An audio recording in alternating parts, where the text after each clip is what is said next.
So as you get a bit older in life and you get a bit more boring, you start to develop interests in things you never would when you was younger. For me, I'm really interested in listening and reading, like, kind of ancient Eastern wisdom, stuff like that. Like listening to Sadhguru, the Indian yogi. And I'm into reading about Stoicism and, things like this. Marcus Aurelius' Meditations. I remember getting that book a few years ago, and the wisdom in that is still applicable and relevant today. It's one of them books that you can read a few quotes. When you're feeling sorry for yourself and you think life's not going your way, you can read a few passages and a few pages of that Marcus Aurelius' Meditations, and you can start to think, right, you can sort your head out, basically. And another one, a fascinating one that I've listened to quite a few times on an audio book when I'm chilling out, is the Tao Te Ching. The Tao Te Ching, it's thousands of years old, written by a guy called Lao Tzu. I think it's from 5000 BC. But all the wisdom, all the quotes, everything that is mentioned in there is still applicable and very, very relevant to today's world. There's a quote in the Tao Te Ching, and it says, "Those that talk don't know, and those that know don't talk." Oh, isn't that true? That's so true, because what you find is, and I think everyone will notice this, that the more knowledge, the more experience, expertise and authority someone has on any given subject, the more likely they are to answer a question about that subject with the phrase, "I don't know." It depends. It's nuanced. You can't say for sure. You find it's the people who think they know a lot and don't really know that much who are most likely to be adamant that they know the way, that they are right. It's almost like the more people are knowledgeable and are experts on the subject, the more they realise that there's so much that they don't know. There's actually a phenomenon for this called the Dunning-Kruger effect, and it states that the less competent someone is in any subject, the more they think they know. Now, there's an irony about me saying that, because I don't know much about the Dunning-Kruger effect, and I'm talking about it now. So I'm in a bit of a pickle with that one, aren't I? But yeah, it's very true, and I've been guilty of this in the past. Thinking I know stuff and I don't really know.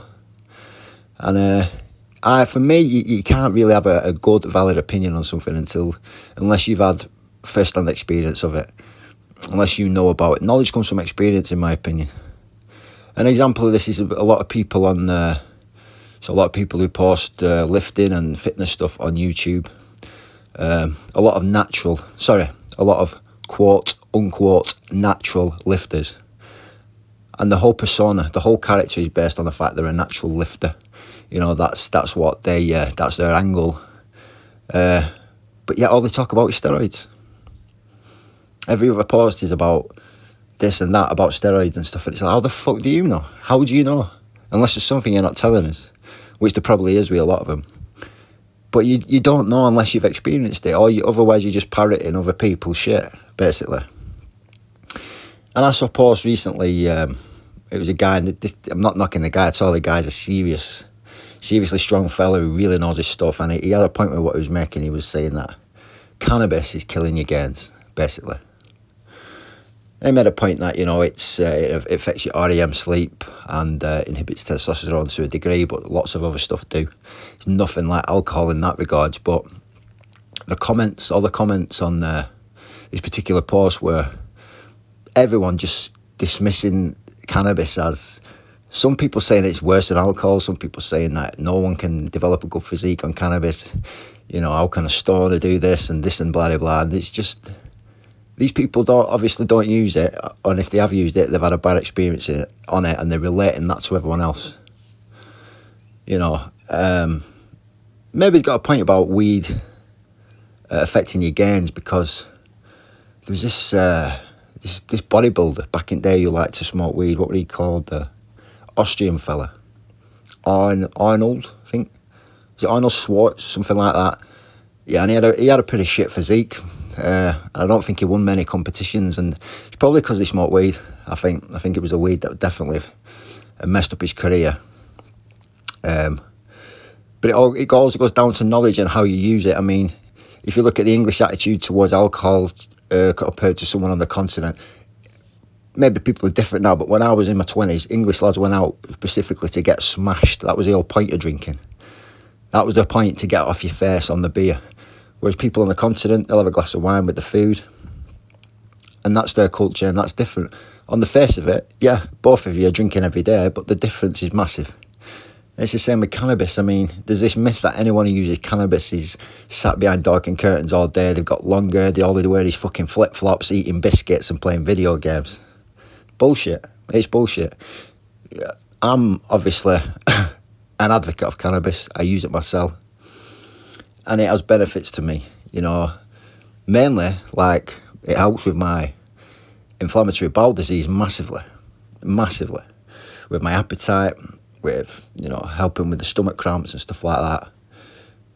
It's massively beneficial. Also, it helps with one overlooked thing in life is stress. The de-stressing effect of cannabis cannot be underestimated because it makes you take life a bit less seriously. You know, people who take life too seriously are always stressed out because they're worrying about this and that. And cannabis kind of helps with that as well. Now, I do my best to mitigate the health impacts of cannabis. I don't smoke it now. I use a medical grade vaporizer. I set it on a low temperature. You know, and I'll have a bit at night. It relaxes me, helps me sleep. And it doesn't have any negative effects as far as I'm aware. Obviously, nothing good comes without a bad side. But on the whole, it's nothing like alcohol. Nothing like alcohol. And people there, they might have had a bad experience when they were younger. It made them paranoid, and now they think that, oh, weed makes you schizophrenic. You know, they might have smoked weed in the past or used weed and it made them lazy and unmotivated. And now they think that anyone who smokes weed, you know, that's all they do, sit on their arse all day doing nothing. And nothing could be further from the truth. I wouldn't be able to train like I have for the last 200 odd days if I'd been drinking every night. Even a glass of whiskey every night or whatever. Just wouldn't have been able to do it. Not a chance. You know, there's something natural about cannabis. There's something medicinal about it. You know, it's one of the only things you can take, apart from psilocybin, that God put on this planet. It hasn't been tampered by man. Alcohol has to be created by man.